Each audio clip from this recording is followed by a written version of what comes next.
نہیں کر تو سکتے. اچھا، یہ جو فیمنزم ہے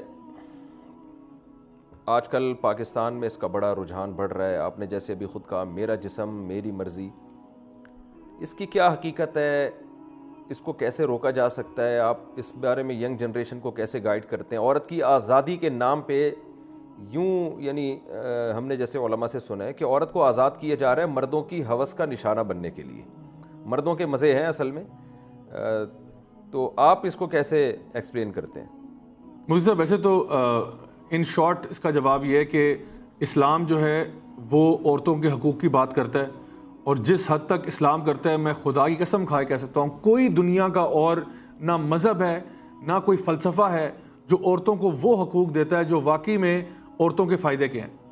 میں صرف اپنی بہنوں کو یہ دعوت دیتا ہوں کہ آپ برائے مہربانی قرآن و سنت کا مطالعہ کریں، آپ اس کو پڑھیں اور سنجیدگی کے ساتھ پڑھیں، اور آپ کو پتہ چلے گا کہ تمام چیزیں جو آپ کو ریکوائرڈ ہیں اور آپ کو چاہیے اور آپ کی بہتری کے لیے ہیں وہ ساری آپ کو آپ کا دین دیتا ہے. میں مختصراً آپ کو بتاتا ہوں.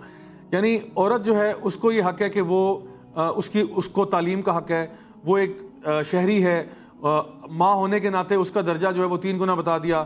نبی کریم صلی اللہ علیہ وسلم نے یعنی بیویوں کے معاملے میں جو یعنی رہنمائی فرمائی ہے کہ تم میں سے بہترین وہ ہے جس کا اخلاق سب سے اچھا، اور ان میں سب سے بہترین وہ ہے جو اپنے گھر والوں کے ساتھ یا اپنی بیویوں کے ساتھ اچھے ہیں. اسی کے ساتھ ساتھ بیٹی ہونے کے اوپر 3 بیٹیوں کے ہونے کے اوپر بشارت مل رہی ہے کہ آپ نبی کے ساتھ ایسے ہوں گے قیامت والے دن. اور ان صحابی کا اللہ تعالیٰ بھرا کرے جنہوں نے کہا یا رسول اللہ اگر 2 بیٹیوں، آپ نے کہا 2 والا بھی میرے ساتھ ایسا ہی ہوگا. تو بیٹیوں کی جتنی عزت ہے اور بیویوں کی اور ماؤں کی اور بہنوں کی ہمارے لیے تو ہمارے تو سر کا تاج ہیں، وہ ہمارے لیے تو بہت باعث عزت ہیں. اور اسی طرح سے دین جو ہے وہ یہ کہتا ہے کہ جب تک ایک بچی جو ہے وہ اپنے باپ کے ساتھ رہتی ہے تو سارا جو خرچہ پانی ہے اس کا وہ اس کا باپ اٹھائے گا، یعنی سارا نان نفقہ جو ہے اس کے باپ کے اوپر ہے. اور بالکل اسی طرح سے جب وہ شادی ہو جائے گی اس کی تو اب یہ سارا خرچہ جو ہے یہ اس کا شوہر اٹھائے گا. یعنی بیوی جو ہے وہ گھر بیٹھ کے آرام سے سکون سے بیٹھے، کوئی اطمینان سے بیٹھے، اس کا سارا خرچہ پانی جو ہے اس کے گھر کے مردوں کے اوپر ہے، وہ اس کا خیال رکھیں، اس کو پروٹیکٹ کریں. جب اللہ تعالیٰ یہ کہتے ہیں راجہ صاحب، آپ کی یہ باتیں سن کے میری آنکھوں میں آنسو اس لیے آ رہے ہیں کہ میں 3 گھروں کے خرچے اٹھا رہا ہوں، بار بار کہہ رہے ہیں سارا خرچہ شوہر اٹھائے گا، سارا خرچہ.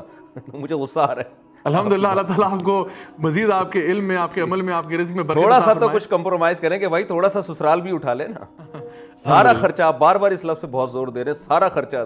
میرے دل پہ جا کے ٹھا ٹھا کر کے لگ رہا ہے یہ. میں بس اپنی بہنوں کو یہ بتانا چاہتا ہوں کہ الحمدللہ جتنا خیال ہمارا دین رکھتا ہے نا خواتین کا اور کوئی بھی نہیں رکھتا. فیمنسٹ موومنٹ نے کیا کیا ہے کہ آپ نے بالکل صحیح فرمایا کہ انہوں نے، اور یہ سٹارٹ بھی مردوں نے کیا تھا. اس کی ایک کتاب ہے بڑی اچھی، مشیل نیومن ایک آتھر ہیں جن کی کتاب ہے وائٹ ویمنز رائٹس، اور وہ اس میں باقاعدہ طور پر یہ بتاتی ہیں کہ یہ فیمنسٹ موومنٹ سٹارٹ ہی مردوں نے کی ہے عورتوں کو ایکسپلائٹ کرنے کے لیے. اور پھر اس کی جب فرسٹ ویو کی بات کرتے ہیں، سیکنڈ ویو، تھرڈ ویو، تو کس طرح اس کے اندر یعنی وہ جو ہے نا وہ چینجز لاتے گئے، اور مزید اب تو اس کا بہت ہی یعنی معاملہ خراب ہو چکا ہے. تو اصل چیز جو ہے وہ یہ ہے کہ انہوں نے عورتوں کو ایکسپلائٹیشن کی ہے. عورتوں کو یہ کہا کہ تم اپنے گھروں سے باہر نکلو، تمہاری کامیابی جو ہے نا وہ گھر کے اندر نہیں گھر کے باہر ہے، اور تم بیسکلی مرد بننے کی کوشش کرو. حالانکہ اللہ تعالیٰ نے مرد اور عورت کو بالکل مختلف بنایا ہے. تو اور اس میں ہمارے جینڈر رولز ہیں، یعنی مردوں کو کام بتائیں مردوں والے، عورتوں کو کام بتائیں عورتوں والے. اب یہ جو فیمنسٹ موومنٹ ہے یہ بیسکلی اس بیسک بایولوجیکل ڈفرینسز کو بھی ایکنالج کرنے سے قاصر ہو چکے ہیں، اور کہتے ہیں کہ جو کام مرد کرے گا وہ عورت کرے گی، اور جو کام عورت کرے گی وہ کام مرد کرے گا. حالانکہ یہ ممکن ہی نہیں ہے. آپ دیکھیں جو ایک رشتہ تعلق ماں کا بچے سے ہو سکتا ہے وہ باپ کا کبھی بھی نہیں ہو سکتا. ماں جو ہے جس نے بچے کو 9 مہینے اپنے پیٹ میں رکھا، جس نے اس کو دودھ پلایا، وہ باپ کیسے کمپیٹ کرے گا اس کے ساتھ؟ کیسے کمپٹیشن کر سکتا ہے؟ یعنی جس کا اتنا انٹیمیٹ ایک ریلیشن شپ ہے بچے کے ساتھ. تو ہمارا دین جو جس لیول پہ رہنمائی کر رہا ہے اس طرح کوئی بھی نہیں کر رہا. تو میں سمجھتا ہوں کہ جو لوگ بھی اس کو پڑھنا شروع کریں گے ان کو اس کی حقیقت جو ان پہ واضح ہو جائے گی. صرف آخر میں میں آپ کو ایک ریسرچ کوٹ کر دوں.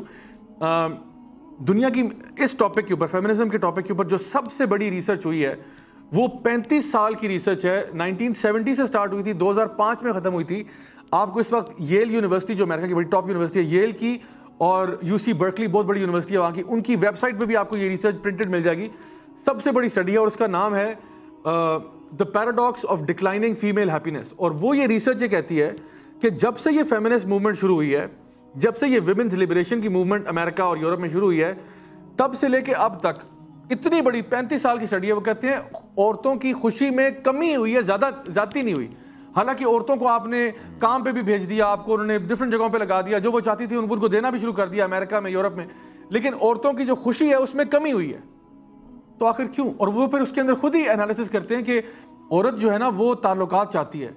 وہ یعنی آفس اگر جاتی ہے تو آفس میں اگر اس کی چھٹی کرا دی تو ہفتے 10 دن بعد کوئی اس کو یاد کرنے والا نہیں ہوگا, لیکن گھر میں اس کے بچے ہیں, اس کی فیملی ہے, اس کے لوگ ہیں اس کا خیال کرنے والے, اور اس کو صدیوں تک یاد کیا جائے گا اس کی دنیا سے جانے کے بعد بھی.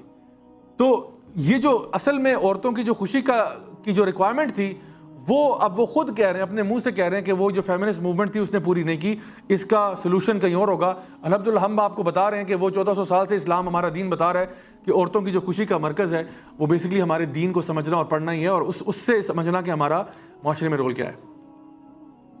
ہم تو اپنی والدہ کو, دادی نانیوں کو یاد کرتے ہیں, اور ہماری جو بہنیں ہیں, گھر والے ہیں, ہم ان کی زندگی دیکھتے ہیں تو اپنے معاشرے میں الحمدللہ وہ مردوں سے زیادہ ہمیں عیش و عشرت میں اور سکون میں نظر آتی ہیں. باہر ماحول ایسا بنایا گیا جیسے پتہ نہیں یہ دیندار گھرانوں میں عورتوں کو قید کیا ہوا ہے, کیا کر رہے ہیں, حالانکہ وہ بہت زیادہ اچھی طرح سے ان کی لائف میں سمجھتا ہوں